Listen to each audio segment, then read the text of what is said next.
Nananatiling bukas ang Quad Committee ng Kamara de Representantes kay Davao City Congressman Paulo Duterte kung nais pa niyang dumalo sa pagdinig.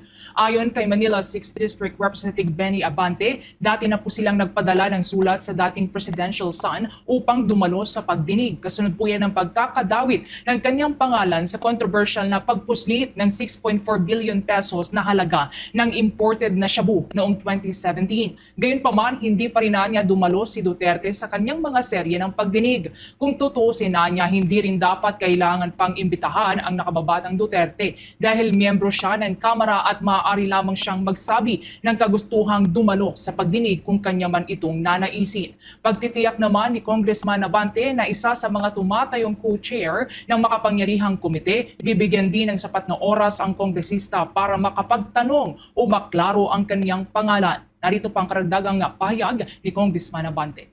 Iniimbita namin siya pero ayaw niya mag-attend. In fact, sabi ko nga we don't even need to invite him because he is a member of he could be able to attend anytime and either way, no? If he would like to be a member of the House and interpolate, he can do that. Or if he would like to be a source witness, tell us about it. Pero wala, hindi siya Samantala sa Enero naman ang susunod na taon, nakatakda po muli ang susunod na pagdinig ng House Quad Committee. Ngayong taon ay nakapagsagawa na ito ng 13 na pagdinig. Pinakahuli po dyan ay ang pagdinig na isinagawa noong Disyembre 12 ng kasalukuyang taon. Eto. Unahin na muna natin itong kay Bongbong Marcos na meron na naman kaduda-duda. Itong smuggling ng mackerel, parang ito na naman ba yung ano? Ito yung bypass nila diyan sa pinakamalaking nahuli nilang droga. Kaduda-duda na wala na yung driver, 'di ba? Wala nang balita. Oh, pinakamalaki na nahuli nilang droga samantalang wala man lang bodyguard, nahuli lang sa checkpoint. Ganun ba katanga ang mga drug lords? Hindi ako naniniwala ganun katanga mga drug lords. Isipin mo, pinakamalaki. Ibig sabihin, ganun kadaming droga nahuli lang sa checkpoint. Eto naman ngayon. Eto, pag-uusapan natin. Ako, duda talaga ako dito. Mackerel naman, nahuli. Okay? Sige, pag-usapan natin yan. 21 container ng mga nasamsam na smuggled frozen mackerel ang sinimula ng ipamahagi ng gobyerno sa Maynila. Ang bait naman ni Marcos. Pinamimigay yung mga nahuling smuggled na mackerel sa Maynila. Pinamimigay. Bakit hindi mo ibamigay sa Davao? Gayahin mo yung pinsa mong si Tambaluslos. Ha? Ang bagyo sa ibang lugar na magay ng ayuda sa Davao. Ha? Talagang nililigawan yung mga taga Davao, ha? Sige. Sabi Ito. ng Pangulo, ayaw nilang masayang ang mga smuggled na isda. Ayaw nilang masayang ang mga na-smuggled na isda. Pagtitiyak, naligtas itong kainin. Nakatutok si Bernadette Reyes. Kahon-kahong mackerel ang ipinamahagi sa mga residente ng Baseco sa Maynila sa pangunguna ni Pangulong Bongbong Marcos. Tig 2 kilong frozen mackerel kada pamilya. Tig 2 frozen mackerel kada pamilya. Ito yung mga kinumpiskang kargamento na sinubukang ipasok sa bansa noong Setyembre. Ano? Nadinig nyo yun? Nadinig nyo? Ha? Ulitin nyo. Replay. Nadinig nyo? Ayaw daw nilang masayang yung mackerel. Pero, ulitin natin ha. Kinumpiskang kargamento na sinubukang ipasok sa bansa noong Setyembre pero naharang ng Bureau of Customs dahil walang sanitary and phytosanitary import clearance mula sa Bureau of Fisheries. Narinig nyo, maliwanag. Sinubukang ipasok dito sa Pilipinas na walang clearance. Smuggled. Kailan? Nung September. Anong petsa na? Anong petsa na? December na, di ba? Paano ka, Marcos? Isipin mo, nahuli mo nung September. Bakit ngayon mo lang ibibigay? Bakit ngayon lang nagka-clearance? Kung talagang may plano kang ibigay yan sa Maynila, baka bulok na yan, kaya pinamimigay nyo na lang. Dapat ako, bago kayo tinanggap yung isda na yan, pinakain nyo muna si Marcos eh. Para kung may lason yan, patay din si Marcos. Hindi. O, baka sabihin mo na naman, death threat na naman yan, death threat. Hindi, ibig ko sabihin lang, mamimigay ka ng isda eh. Baka mamaya mamatay dyan ng taong bayan. O kung mamatay sila, kasalanan mo, di damay ka dapat dyan. Kasi ang nakakapagtaka, eto lang. Simple. September po na smuggled. Bakit ngayon lang? Diba? Kung may plano naman kayo ipamigay, pwede siguro nabubulok na, hindi nyo maibenta. Hindi ako maniwala na ngayon lang kasi nagkaroon ng clearance. 3 buwan na yung isda na yung frozen. Ngayon nyo lang ibibigay. Pangalawa, kung may plano kayong ibigay, bakit pinatagal nyo pa? Dahil ngayon nagpapabango kayo? Kasi sabla yung impeachment ninyo? Dahil binanggit ni PRRD ang AFP, kaya kung kailan lang, ha? Di ba? Dumalaw sa AFP to, si Marcos. Nagpapalakas sa AFP, sa mga sundalo. Ngayon naman, namimigay sa Maynila. Dahil nagulantang kayo sa presko ni PRRD, nananawagan sa AFP. Ngayon, trabaho kunwari. Pero ba't ngayon lang? Parehas to nung nahuli yung droga. Record breaking. Pero ang daming kwestong lumabas, nawala ang driver. Bakit nahuli lang sa checkpoint? Bakit nagkaroon ng checkpoint doon? Bakit pabago-bago ang numero nung nahuli ninyo? At kung ganun kalaki, bakit hindi masyadong nabalita? Nabalita lang 1 time, 2 times, tapos na. Asa na yung driver? Bakit hindi nyo mailabas? Ganin din to. Bakit ngayon lang? Kaduda-duda po yan. Diba? Sinubukan nyo sigurong itago pero hindi nyo maitago. Kasi kung talagang plano nyo ipamigay yung mga smuggled, dapat dati pa. September na huli. Siguro October pwede nyo na pinamigay. Anong petsa na? December. Tanong ko rin sa inyo, asan yung mga nahuling smuggling? Pumunta pa ron si Tamba. Pumunta pa ron si Erwin Tulfo. Bakit hindi nyo rin pinamigay ng ganito? Saan nyo dinala? Yan ang tanong. Saan nyo dinala yung mga smuggled na bigas? Pinalabas yan sa mainstream media. Pinangunahan pa ni Tamba. May alalay pa siyang si Tulfo.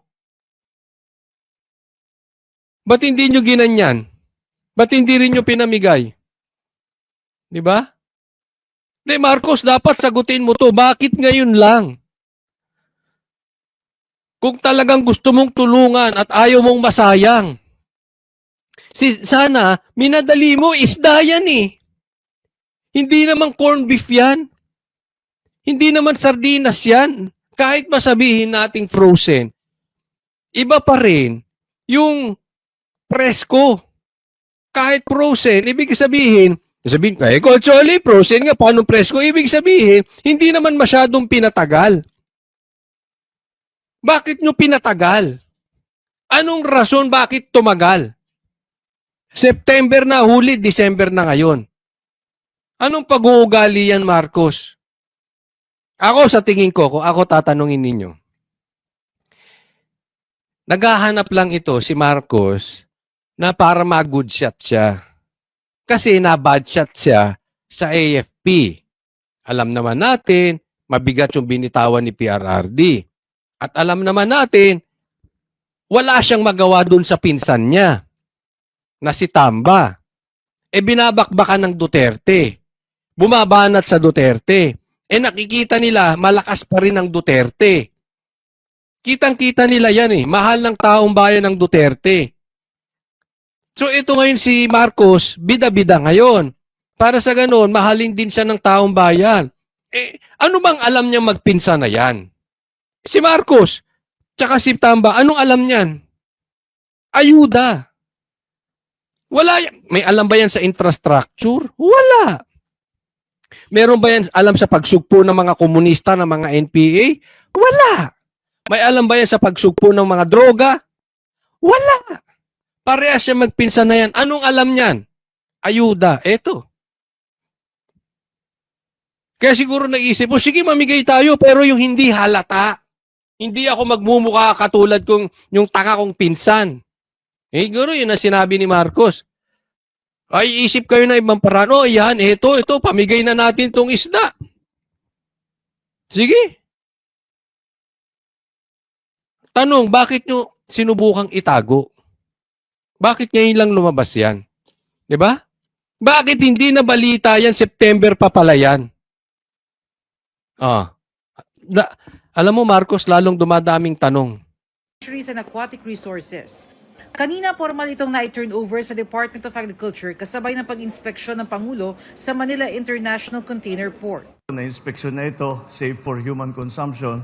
Hindi, kumain ka. Safe pala di ba? Hindi, paano kung delikado yan? Paano kung may mangyari doon sa mga tao sa Maynila? Sana tumikim ka muna, ito yung galing sa kahon ni Luto, tinikman mo. Damay-damay, di ba? Ngayon mo lang kasi nilabas, tagal-tagal na eh. Kung plano mong tumulong talaga, kung bukal sa loob mo ang pagtulong, dati pa, pagpasok pa lang yan, ginawan mo na ng paraan yan. Kaya habang pwede pa, distribute na natin. Habang pwede pa. Tingnan mo, bunganga nito. Habang pwede pa. Parang alam mo yung, parang ang dahilan niya dyan, parang kesa mabasura. Tama naman siya ron. Kaya lang parang last choice niya, last option niya lang ipamigay. Nawala na siya ng option, siguro hindi mabenta, hindi natin alam kung anong option niya dyan. Diba? Parang nauubos na lang yung option niya, may pamigay na lang. Para hindi naman masayang at magamit naman ng ating mga kababayan. Ulam na po namin, tanghalian, hapunan. Kaysa masira po, maganda So, pag nasira tiyan nyo, ate, sabihin nyo, i-cover natin dito, ha? Sabihin nyo sa amin, ha? Di, totoo yan. Message lang kayo sa mga vloggers. Ay, nako. Hindi namin papatawarin yan. Ha? Pag nasira ang mga tiyan nyo, contact lang kayo. Sabihin nyo kay Isko. Makakarating dito yan, ha? Sige. ako'y pamahagi sa mas nangangailangan. Malaking tulong po ito kasi wala sa naghahanap buhay sa akin. Ako lang. Tinatayang 150,000 na pamilya sa NCR, Region 3 at 4 ang makikinabang sa 21 container na puno ng mackerel. Batid raw ng Pangulo ang problema sa smuggling sa bansa. Ang problema kasi sa smuggling, pinapasok nila, tapos iipitin, hindi ilalabas. Mag-aantay hanggang tumaas ang presyo. Pag tumaas ang presyo, sa kanila pagbibili. Hindi natin papayagan ng Ang masama sa smuggling, hindi bayad yung tax. Smuggled nga di hindi bayad. Ipinasok na walang permit o iipitin. Di, Marcos, hindi kaya lumalabas parang kayo ng ipit? Hindi, sabi niya, di ba? Ang masama sa smuggling, iipitin para bumaba para tumaas ang presyo. Pag tumaas sa kanila, bibitawan. Hindi ako, Marcos, di kita pinagbibintangan ha, Marcos. Tanong lang, hindi kaya parang inipit nyo rin yan? Di ba? Sinubukan yung ipitin? Kasi ba't ngayon lang? Ewan ko kayo ba naniniwala na September bago nagkaroon ng clearance, December, ganun katagal? Di sana, pagkahuli nyo pa lang, kung may plano na kayo ipamigay, sinabi nyo sa media, Prenesco nyo, may nahuli kami, antayin lang natin ang clearance na ito ay safe sa mga tao. Kahit masabihin natin tumagal ng 3 months, at least in-announce nyo, transparent. Ito parang kayo din nagtago Parang lang naman Kasi yung asta matuloy na yung mga ganyang klaseng sistema. Dahil naman sa epekto ng mga nagdaang bagyo, Asa na punta yung bigas? Tanungin mo sa pinsan mo, asa na yung mga smuggled na bigas? sa supply ng isda. Inaprubahan ng Department of Agriculture ang importation ng 8,000 metric tons ng isda. Bukod pa ito sa 30,000 metric tons na imported na isda na unang inaprubahan para mapunan ng humihigpit na supply sa mga buwan na nagpapatupad ng close fishing season.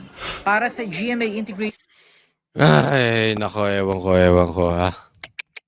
Duda na naman ako rito. Well, antayin natin kasi para sa akin, this is a breaking news. No?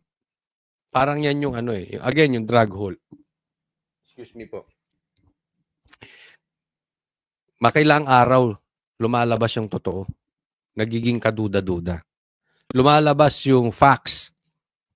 Yung mga totoong nangyari. Antayin natin. Breaking news to. Antayin natin kung ano magiging kahinat na nito. Next po tayo. Itong South Korean president na impeach samantalang si Marcos uupo ng 20 years sa bansang Pilipinas. Abangan. Pag-usapan natin. Eto. Ipina-impeach na ng Kongreso ng South Korea si President Yoon Suk Yeol. Nako, sana all! Sana all! Sana all. Kailan kaya may impeach yung presidente natin no? Hindi, ako nagtatanong lang. Legal naman yan kasi pinapa-impeach nyo nga si Vice President Kasi kung si Vice President pinai-impeach nyo, mas maraming kalokohan si Marcos. Oh! Mas maraming kaduda-duda. Ano lang bang kaduda-duda kay Vice President? Hindi niya mapaliwanag yung confidential funds. Natural. Confidential nga Pag pinaliwanag niya yun, nilaglag niya yung mga tao ron, kulong siya. Bakit? Illegal yun Tanga tayo mga dyan mga mambabatas dyan Tatanungin mo yung mga tao, confidential nga.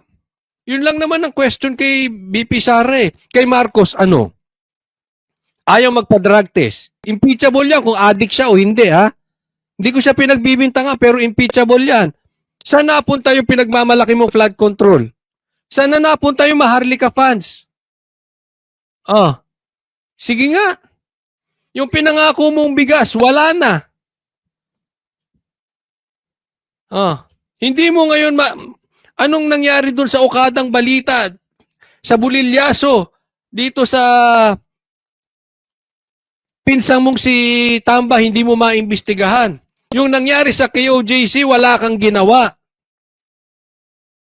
Lahat yan, impeachable offense. Sana all. Kailan kaya mai-impeach ang ating presidente? Ang bihira, Mula sa 300, nasa higit 200 mambabatas ang bumoto sa impeachment ng kanilang presidente.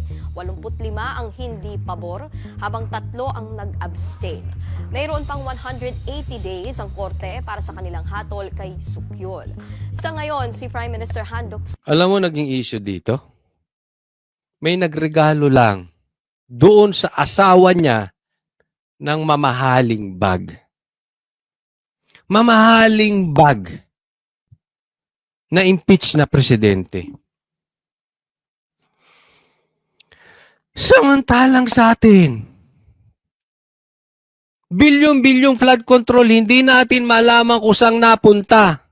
Pinagmalaki pa. Ang congressman natin tahimik.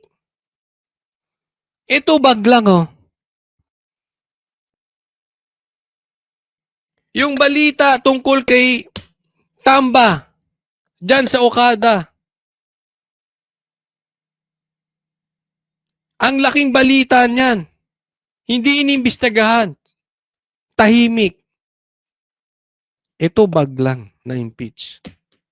Ang asawa. Asawa niya niregaluhan. Regalo. Samantalang ang daming lumalabas ngayon na mga mambabatas, ang gaganda ng sasakyan. Hindi kayang bilihin ng sahod lang nila. Di bulletproof. Ang mamahaling sapatos, bag, relos. Quadcom, tahimik. Kamera, tahimik. Buti pa South Korea, may paninindigan ng mga congressman nila. Sa atin, PP, maingay lang. Ito sila Paduano et al. Pagdating kay BP Sara. Maingay lang. Pag ang iko-contempt ay dating general na sumugpo ng droga sa Pilipinas. Grabe. Su, ang pansamantalang tatayo bilang Pangulo ng South Korea. Ipina-impeach si Sukyol matapos mag-anunsyo ng martial law dahil umano sa banta ng komunista. Nag-martial law. Marcos, kailan ka magma-martial law? Sige na, mag-martial law ka na. Mag-martial law ka na, Marcos, para take over ng AFP. Mula sa North Korea. Ay, eto, tingnan natin na ang saya-saya nila. Alam mo, nung napinapanood ko ito, naiinggit po ako. Nung nalaman nilang na-impeach na yung presidente nila, ang sasaya ng mga Koreano. Sabi ko, sana all. Naisip ko, sana all. Sabi ko, Panginoon, kailan yung gagawin sa amin ito? Hanggang kailan kami magdudusa sa gobyernong ito?